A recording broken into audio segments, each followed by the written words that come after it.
الحمد لله وحده والصلاة والسلام على من لا نبي بعده أما بعد فأعوذ بالله من الشيطان الرجيم بسم الله الرحمن الرحيم يا أيها الذين آمنوا إن من أزواجكم وأولادكم عدوا لكم فاحذروهم وإن تعفوا وتصفحوا وتغفروا فإن الله غفور رحيم صدق اللہ العظیم۔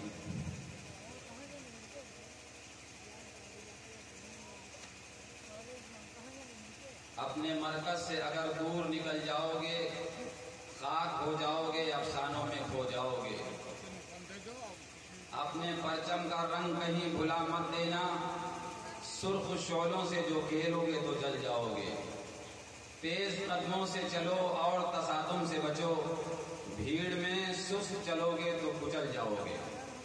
ہم سفر ڈھونڈو نہ کسی کا سہارا چاہو، ٹھوکریں کھاؤ گے تو خود ہی سنبھل جاؤ گے۔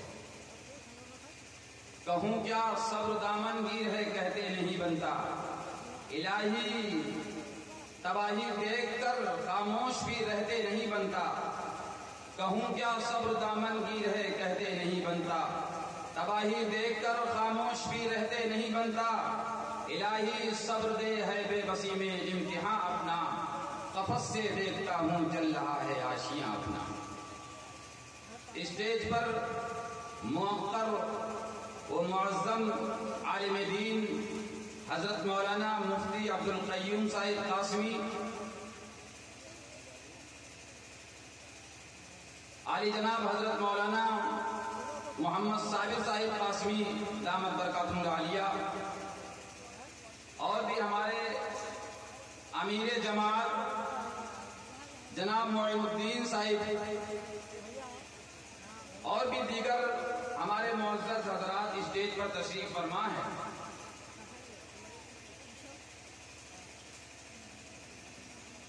بہت خوشی کی بات ہے کہ آپ حضرات جس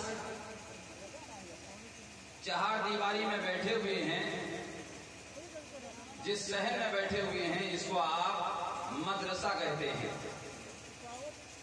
دراصل مدرسہ یہ عربی لفظ ہے، معنی یہ ہے جہاں تعلیم دی جائے، جہاں پڑھائی ہو، اس کو مدرسہ کہتے ہیں۔ ہندی میں آپ جانتے ہیں کہ ہندی میں کیا کہتے ہیں، ودیالے کہتے ہیں، انگلش میں بھی جانتے ہیں کہ اس کو اسکول کہتے ہیں۔ تو جو معنی مدرسہ کا ہے وہی اسکول ہے، وہی ودیالے ہے۔ یہ اور بات ہے کہ الگ الگ زبانوں میں یہ لفظ ہیں۔ مدرسہ کیا ہے؟ جہاں آپ بیٹھے ہیں، ہندوستان کی تاریخ اٹھا کر دیکھیں تو اس مدرسے کا جنگ آزادی میں بہت بڑا کردار رہا ہے۔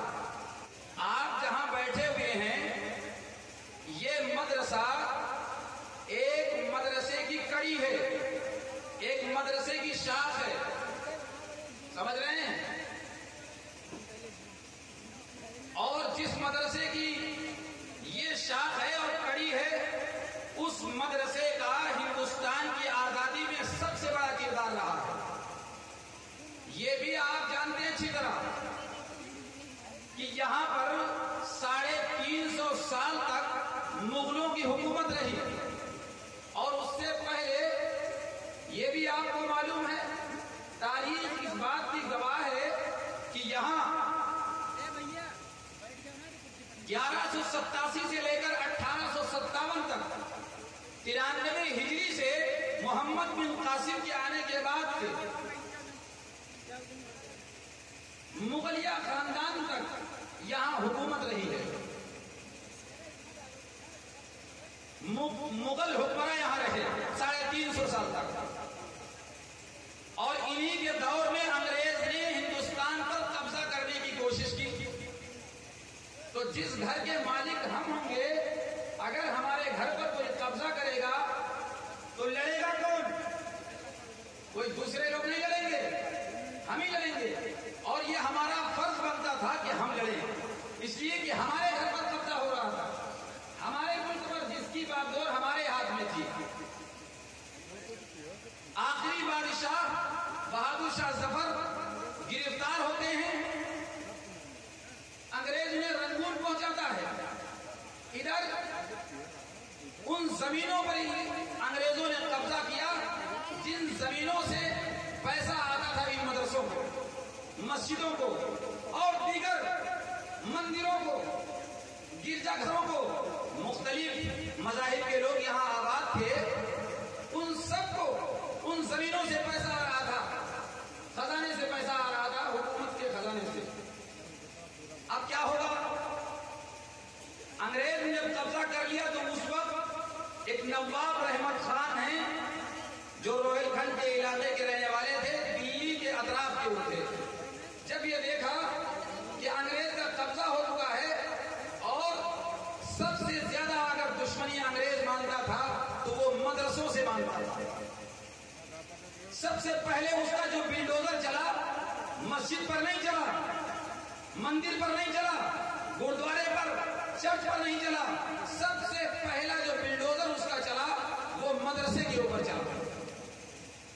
حالت تو خراب ہو جائے گی، تو نواب رحمت خان اپنی ریاست سے 5000 علماء کرام کی تنخواہوں کا انتظام کیا کرتے ہیں۔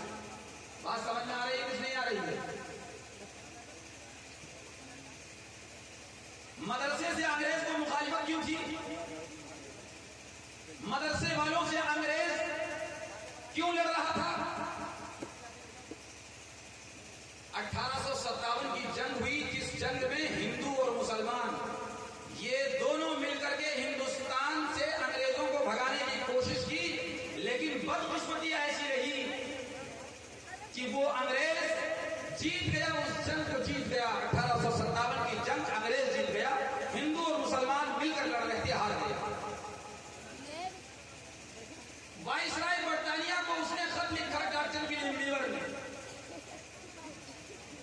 ملک کا دورہ کرو اور دورہ کرنے کے بعد یہ رپورٹ دو کہ ہندوستان میں وہ کون سی ایسی طاقت ہے جس طاقت کی بدولت مسلمان نہتھا ہو کر، نہ اس کے پاس بم ہے، نہ بارود، نہ تلوار ہے، نہ توپ، اور یہ نہتھا مسلمان ہمارے خلاف لڑتا کیوں ہے؟ کون سی اس کے پیچھے طاقت ہے؟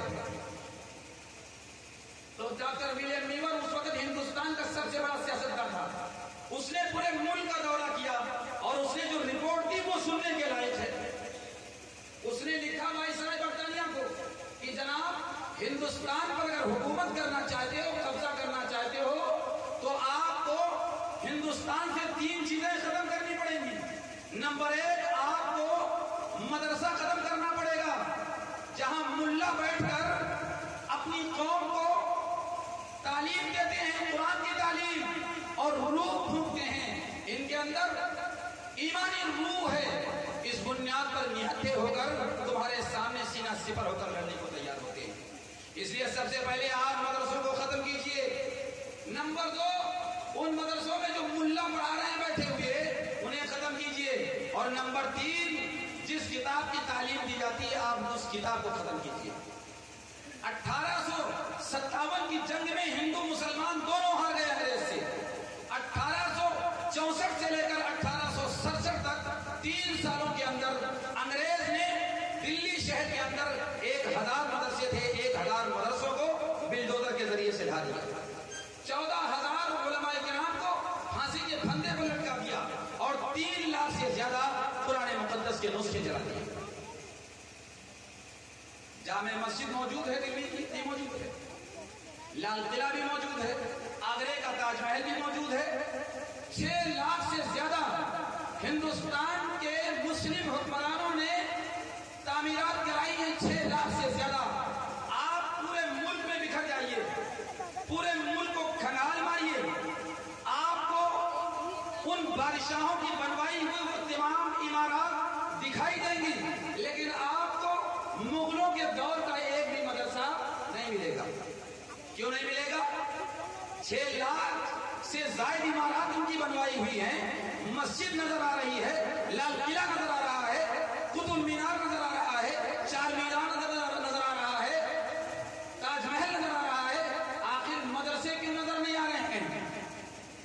مدرسے اس لیے نظر نہیں آ رہے ہیں کہ اصل دشمنی انگریزوں کو مدرسوں سے تھی۔ وہ جانتا تھا کہ جب تک ان مدرسوں جنگ جیتنے والے نہیں بن سکتے ہیں۔ اس بنیاد پر سب سے پہلا جو بلڈوزر چلایا وہ مولانا شاہ ولی اللہ محدث دہلوی رحمۃ اللہ علیہ کے ابا جان کے نام سے ایک مدرسہ رحیمیہ تھا، سب سے پہلا بلڈوزر انگریز کا اس پر چلایا۔ اب کیا ہوگا؟ مدرسے تو سب کھا دیے گئے، 14,000 علماء کرام پھانسی کے پھندے پر لٹک گئے۔ اب کیا ہوگا؟ ہندوستان کی شہادت جن علماء کرام کی ہوئی، کچھ دنوں کے بعد ان علماء کرام کی اولادیں، ان کے بچے روڈ پر بھیک مانگنے پر مجبور ہو گئے۔ انگریز کی حکومت تھی، کیا کرتا کوئی؟ انگریزوں نے فوراً یونیورسٹی تیار کی، کانوینٹ بنائے، اسکول بنائے اور کہا آؤ ہمارے یہاں، ہم تمہیں مفت کھانا دیں گے، مفت کپڑا دیں گے اور مفت تعلیم دیں گے، ہمارے یہاں آؤ۔ قربان جائیے بانی دارالعلوم پر، حجت الاسلام بانی دارالعلوم حضرت مولانا محمد قاسم النانوتوی رحمۃ اللہ علیہ پر آپ نے جب انگریز کی یہ چال دیکھی کہ ابھی تک یہ ہم سے لڑ رہا تھا، اب مسلمانوں کے ایمان سے لڑنے لگا ہے، آپ کھڑے ہو گئے اور اپنے کرتے کے دامن کو پھیلایا اپنی قوم کے سامنے اور کہا اے لوگوں آؤ، ہم تمہارے بچے کو مفت کھانا دیں گے، مفت کپڑا دیں گے اور مفت تعلیم دیں گے۔ دارالعلوم دیوبند کی بنیاد اس لیے پڑی تھی کہ وہاں ایسے ہیرو، مجاہد آزادی کے ایسے ہیرو تیار کیے جائیں۔ وہ ایک ایسی فیکٹری تھی، وہ ایسا ایک کارخانہ تھا جہاں ایسے مرد مجاہد تیار ہوں، ایسے فوجی تیار ہوں جو انگریزوں کو ہندوستان پر چھوڑنے، انگریزوں کو ہندوستان چھوڑنے پر مجبور کر دیں۔ ایک طالب علم اور ایک پڑھانے والے، ملا محمود پڑھانے والے، محمود حسن پڑھنے والے، ایک پڑھانے والے اور ایک پڑھنے والے سے دارالعلوم کی شروعات ہوئی۔ انہیں مولانا محمد حسن دیوبندی رحمۃ اللہ علیہ کو انگریز نے گرفتار کیا، مالٹا کی جیل میں رکھا۔ آپ جب واپس آتے ہیں، آپ کے بدن کے جب کپڑے اتارے جاتے ہیں، آپ کو جب نہلایا جا رہا ہے، لوگوں نے دیکھا کہ آپ کے جسم پر گوشت نہیں ہے، صرف ہڈیاں ہی ہڈیاں نظر آ رہی ہیں۔ حضرت مولانا حسین احمد مدنی رحمۃ اللہ علیہ نے فرمایا تھا کہ اس راز کو کبھی نہ کھولنا۔ پوچھا بتاؤ آپ حضرت کے ساتھ میں تھے؟ تو حضرت نے فرمایا کہ حضرت کو انگریز آگ کے انگاروں میں لگاتا تھا اور وہ یہ کہتا تھا کہ اے محمود حسن، یہ کہہ دو کہ برطانوی فوج میں بھرتی لینا حرام نہیں ہے تو تمہیں چھوڑ دیا جائے گا۔ حضرت محمود حسن دیوبندی کہتے تھے کہ اے انگریز، یاد رہے کہ میں محمد رسول اللہ کا عاشق ہوں، نبی کا چاہنے والا ہوں، بلال کا چاہنے والا ہوں۔ محمود حسن نے جو فتویٰ دیا ہے اس سے مکر نہیں سکتا ہے، یہ بات تجھے یاد رکھنی چاہیے۔ یہ سزائیں انہیں ملی، یہ سزائیں ملیں، یہ سزائیں انہیں دی گئی مالٹا کی جیل میں جب یہ ہندوستان آزاد ہوا۔ آپ سمجھ رہے ہیں کتنی بڑی قربانی اس کے پیچھے ہے؟ ان مدرسوں کی قربانی زیادہ پیچھے تھی۔ جب ہندوستان آزاد ہوا ہے اور انہی مدرسوں کو ہم بہت گری نظروں سے دیکھ رہے ہیں، بہت گری ہوئی نظروں سے دیکھ رہے ہیں۔ ان میں تو ملا پیدا ہوتے ہیں، ان میں تو مولوی صاحب پیدا ہوتے ہیں، ان سے ہوگا کیا؟ اے مسلمانوں، اے مسلمانوں، اس بات کو غور سے سن لو، کان کھول کر اس بات کو سنو کہ آپ تاریخ سنتے بھی ہیں، پڑھتے بھی ہیں۔ حضرت عیسیٰ کے بعد 571 سال کا جو عرصہ رہا نبی تک، اس میں کوئی پیغمبر نہیں آئے اور پوری قوم گمراہ ہو گئی، راستے سے بھٹک گئی۔ اللہ کو یہ معلوم تھا کہ یہ قوم کس سے سدھرے گی، اس قوم کو سدھارنے والا کون ہوگا، یہ بات اللہ کو معلوم تھی۔ اگر یہ قوم وقت کے حاکم، وقت کے پردھان منتری اور وقت کے چیف منسٹر اور پرائم منسٹر سے سدھرنے والی ہوتی، وقت سے مراد آج کے پرائم منسٹر اور چیف منسٹر کی بات نہیں کر رہا ہوں میں، اگر اللہ اس بات کو، اگر یہ قوم پرائم منسٹر اور چیف منسٹر سے سدھرتی تو اللہ پیغمبر کو نہ بھیجتا بلکہ ایک بادشاہ کو بھیج کر کے پوری قوم کو سدھار دیتا اور اپنے بندوں کو اپنے سے جوڑ لیتا۔ یہ قوم پولیس سے، عدالت سے، میڈیا سے اور یہ قوم نیتا سے اگر سدھرتی تو اللہ نیتاؤں کو بھیجتا کہ جاؤ تم سنبھالو، جا کر اس قوم کو ہم سے قریب کرو۔ منتری سے سدھر سکتی، نہ یہ قوم چیف منسٹر سے سدھر سکتی ہے، نہ یہ قوم پولیس سے سدھر سکتی ہے، نہ یہ قوم عدالت سے سدھر سکتی ہے، نہ یہ قوم کسی نیتا جی، چودھری جی، نہ کسی مکھیا سے سدھر سکتی ہے، نہ کسی حاجی اور نمازی سے سدھر سکتی ہے۔ اللہ کو یہ بات معلوم تھی کہ یہ قوم جب بھی سدھرے گی تو کسی ہمارے معزز اور محترم قاصد کے ذریعے سدھرے گی، جس کو ہم نبی بنا کر رسول بنا کر بھیجیں گے۔ کہاں پڑے ہیں آپ چکر میں بھائی؟ آپ اپنے معاملات، آپ اپنے فیصلے کہاں لے کر جا رہے ہیں؟ کیا آپ کا مسئلہ کوئی اور حل کر سکتا ہے؟ آپ کے مسئلے کا حل آپ کے لیے قرآن تھا، آپ اس سے اپنا مسئلہ حل کرتے۔ پورا مجمع بیٹھا ہوا ہے، ایک آدمی قسم کھا کے نہیں بتا دے کہ ہم جب دو بھائیوں نے آپس میں لڑائی کی تو کسی عالم کے پاس گئے ہوں، کسی امام کے پاس گئے ہوں کہ حضرت ہمارا مسئلہ قرآن اور سنت سے حل فرما دیں۔ ہے کوئی سمجھ میں؟ کوئی نہیں۔ کیوں؟ آخر ایسا کیوں ہے؟ جو عالم طلاق کے مسئلوں کو 10 سال تک پڑھتا ہے، جو عالم نکاح کے مسئلے کو 10 سال تک پڑھتا ہے، اتنی موٹی موٹی کتابیں، بڑا باریک باریک لکھا ہوا ہوتا ہے اس کے اندر، ان کتابوں کو لاد دیا جائے تو ایک جوان بھی لے جانا اس کے لیے مشکل ہوگا ان کتابوں کو۔ اتنی کتابیں پڑھنے والا، فارسی زبان میں پڑھنے والا، عربی زبان میں پڑھنے والا، اردو زبان میں کتابیں پڑھنے والا، 3 زبانوں کو وہ سمجھ رہا ہے، لیکن اگر بات سمجھ میں نہیں آ رہی ہے تو ان مکھیا صاحب کی سمجھ میں نہیں آ رہی ہے، چودھری صاحب کی، نیتا جی کی، ان پردھان جی کی بات سمجھ میں نہیں آ رہی ہے، اس لیے کہ یہ نہ جانے کون سی زبان بولتے ہیں، نہ جانے کون سا فلسفہ بتانا چاہتے ہیں جو ہم سمجھ نہیں پاتے۔ پوری قوم کی قوم یہ گمراہ ہو گئی، اور کون ہے گمراہ کرنے والے؟ قوم سدھرتی کہاں سے؟ سدھارتا کون؟ نبیوں کا سلسلہ ختم، اب سدھارنے کی ذمہ داری علماء کرام کی ہے۔ لیکن آپ فوراً یہ بات کہیں گے کہ مولانا صاحب بات تو سچ ہے کہ ذمہ داری مولوی صاحب کی ہے، عالم صاحب کی ہے، لیکن ہم نے انہیں بھی دیکھا ہے بہت گڑبڑ کرتے ہوئے، نہیں کہتے ہیں لوگ؟ ہاں صحیح کہہ رہے ہیں آپ، لیکن آپ کو یہ بھی معلوم ہونا چاہیے جو مریض، جو ڈاکٹر اپنے کلینک میں بیٹھ کر سینکڑوں مریضوں کا علاج روزانہ کرتا ہے، وہ ڈاکٹر بھی کبھی کبھی بیمار ہوتا ہے۔ دنیش دعا اگر بیمار ہو جائے تو اس لوکائی کا کوئی ڈاکٹر نہیں جائے گا علاج کرنے، یہ بھی یاد رکھیے گا۔ اس کا علاج لندن میں ہوگا، اس لیے کہ وہ پورے ضلع کا علاج کرتا ہے، اس کا ڈاکٹر، اس کے لیے ڈاکٹر کوئی لوکائی سے نہیں جائے گا۔ اگر ہم بگڑ جائیں، ہم آپ کو سدھارتے ہیں، ہم آپ کو صحیح راستہ بتلاتے ہیں، ہم آپ کو سچ باتیں بتلاتے ہیں، ہم بگڑ جائیں تو ہمارا علاج آپ کریں گے۔ آپ کی یہ ذمہ داری بنتی ہے کہ آپ کسی بڑے سے ملیے، کسی بزرگ سے ملاقات کیجیے کہ حضرت ہمارے گاؤں کے امام صاحب گڑبڑ ہو گئے ہیں، بے راہروی اختیار کر چکے ہیں، آپ ذرا ان کا علاج فرما دیجیے۔ آپ کی ذمہ داری یہ بنتی ہے۔ یہ ذمہ داری نہیں بنتی ہے کہ آپ ہوٹل پہ بیٹھ جائیے، چوپال لگا کر بیٹھیے اور یہ کہیے کہ فلاں مولانا ایسے تھے، فلاں مولانا ویسے۔ آپ سمجھ رہے ہیں؟ اس بات کو ذرا ذہن میں رکھیے آپ حضرات۔ تو میں یہ کہہ رہا تھا کہ علماء کرام انہیں مدرسوں سے نکلتے ہیں، آج گمنام صحیح علم کی دولت والے آخرت میں یہی سالار نظر آئیں گے۔ انہیں حقیر سمجھ کر نبل کرو یارو، یہی چراغ جلیں گے تو روشنی ہوگی۔ آؤ جو میں نے قرآن کی ایک آیت پڑھی تھی اس کا آپ ترجمہ سمجھ لیں، بس بات ہم ختم کر دیں۔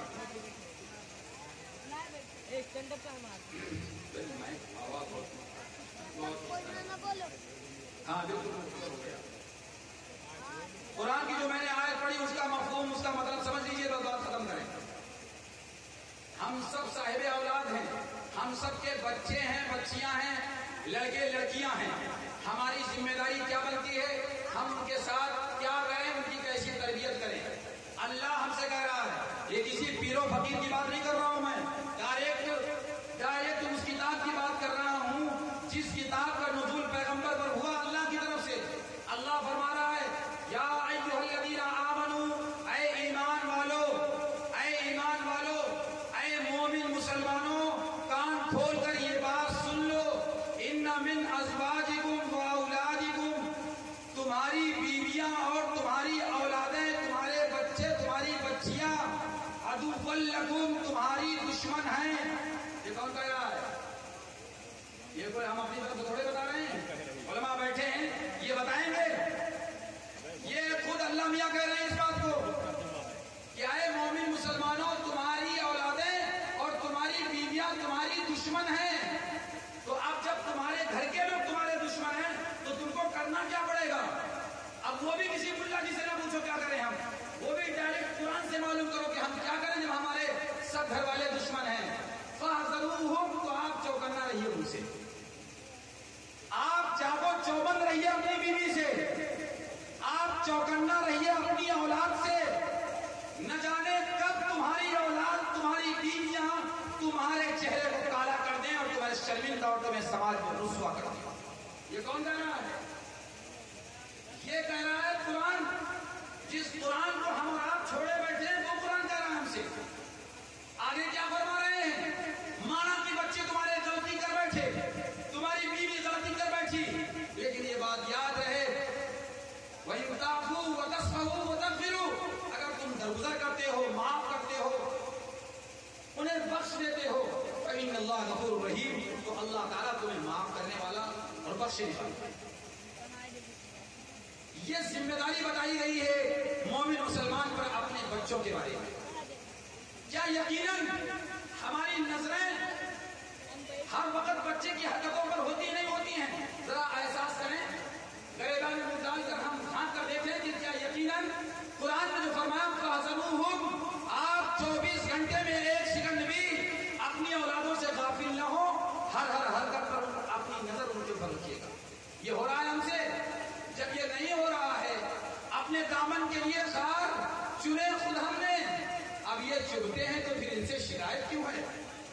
انما اموالکم و اولادکم فتنہ، تمہارا مال تمہاری اولادیں تمہارے لیے آزمائش ہے، تمہارے لیے فتنہ ہے. یہ قرآن کہہ رہا ہے تو ذمہ داری ہماری بڑھ جاتی ہے. اور قرآن کی دوسری آیت کا مفہوم اور مطلب آپ سمجھ لیجئے گا، بات 2 منٹ کی ہے وہ ختم ہو رہی ہے. للہ ما فی السماوات للہ ما فی السماوات والارض، اللہ کہہ رہا ہے کہ ہم آسمان کے زمین کے ان دونوں کے درمیان جو چیزیں ہیں ان سب کے بادشاہ ہم ہیں. یخلق ما یشاء، جو چاہتے ہیں ہم پیدا کرتے ہیں. یہب لمن یشاء اناثا، ہم چاہتے ہیں تو لڑکی ہی لڑکی دے دیتے ہیں. ویہب لمن یشاء الذکور، ہم جسے چاہتے ہیں لڑکے ہی لڑکے دے دیتے ہیں. او یزوجہم ذکرانا و اناثا، ہم جس کو چاہتے ہیں لڑکی اور لڑکے دونوں دے دیتے ہیں. وَيَجْعَلُ مَن يَشَاءُ عَقِيمًا، جس کو ہم چاہتے ہیں بانجھ کر دیتے ہیں. بات سمجھ میں آ رہی ہے؟ اب یہ فتویٰ کس سے آپ لیں گے؟ کون سے پیر و فقیر سے بات کریں گے اولادوں کے بارے میں؟ اللہ کہہ رہا ہے ہم بادشاہ ہیں، جو چاہتے ہیں پیدا کرتے ہیں، جسے چاہتے ہیں لڑکے لڑکے دے دیتے ہیں، جسے چاہتے ہیں لڑکیاں ہی لڑکیاں دے دیتے ہیں، جسے چاہتے ہیں دونوں ملا کر دے دیتے ہیں، جس کو چاہتے ہیں بانجھ کر دیتے ہیں تو یہ اولاد ہی نہیں دیتے. اسی پر ایمان تمام پیغمبروں کو رہا ہے، اسی پر ایمان صحابہ کا رہا ہے، اسی پر ایمان تابعین کا رہا ہے. خواجہ معین الدین چشتی کا بھی اسی پر ایمان تھا، ثابت قلیری کا بھی اسی پر ایمان تھا، نظام الدین اولیاء کا بھی اسی پر ایمان تھا، بڑے بڑے علماء کا بھی ایمان تھا. ہمارا ایمان کیا ہے کہ بابا دیں گے ہم کو، کسی پیر اور فقیر صاحب سے یہ بس بنے گی کہ وہ ہمیں اولاد دے گا. جب اللہ نے اولاد دینے کا ٹھیکہ اپنے ذمہ لے لیا ہے، صاف کہہ دیا ہے، تو پھر باباؤں سے، فقیروں سے، ولیوں سے، بزرگوں سے اولاد مانگنے کا مطلب کیا ہے؟ اگر ولیوں کو آرڈر ہوتا، ولیوں کو یہ قوت حاصل ہوتی اور یہ طاقت حاصل ہوتی، یہ پاور حاصل ہوتا، ان سے پہلے پیغمبر محمد رسول اللہ کو یہ پاور حاصل ہوتا. یہ پاور حاصل ہوتا حضرت ابراہیم کو جو 90 سال میں آپ کو اولاد دی. اس لیے یہ کہا جاتا ہے کہ اپنی اولاد کے بارے میں آپ دعائیں کیا کریں، اپنی اولاد کے بارے میں دعا کیا کریں. وہ اپنے بارے میں دعا ہے ربنا هب لنا من ازواجنا وذرياتنا قرة اعین، اے ہمارے رب، اے ہمارے پروردگار، ہماری بیویوں کو، ہماری بچوں کو، ہماری اولادوں کو، ہماری نسلوں کو ہماری آنکھ کا ٹھنڈک بنا. وجعلنا للمتقین اماما، اور ہم کو نیک لوگوں کا امام، رہبر، قائد، رہنما، نیتا بنا نیک لوگوں کا، شرابیوں کا نہیں، جواریوں کا نہیں، مکاروں کا نہیں، دجالوں کا نہیں. ہم کو یہ اللہ قرآن کے اندر فرما رہا ہے. اس لیے اپنی نمازوں میں اپنی دعاؤں میں یہ مانگا کریں. 4 آزمائشوں میں ابراہیم علیہ السلام جب کامیاب ہوئے, مجھ جیسا آدمی ہوتا تو زمین مانگتا, بادشاہت مانگتا, حکمرانی مانگتا, لیکن 4 آزمائشوں میں کامیاب ہونے کے بعد حضرت ابراہیم نے فرمایا وَبَعَثْ فِيهِمْ رَسُولًا مِّنْهُمْ, اے اللہ ہم کو نیک اولادیں عطا فرما. وَبَعَثْ فِيهِمْ رَسُولًا مِّنْهُمْ, ہماری ذریت میں ہماری نسل میں پیغمبر پیدا فرما. اچھی اولاد کی دعا آپ علیہ السلام مانگا کرتے تھے. آپ حضرت ابراہیم علیہ السلام مانگا کرتے تھے. اس لیے ہم بھی اپنے بچوں کے حق میں دعا کریں اور یہ دعا کریں کہ اللہ ہماری اولاد کو ہماری آنکھوں کی ٹھنڈک بنا. اللہ ہم سب کو عمل کی توفیق عطا فرمائے.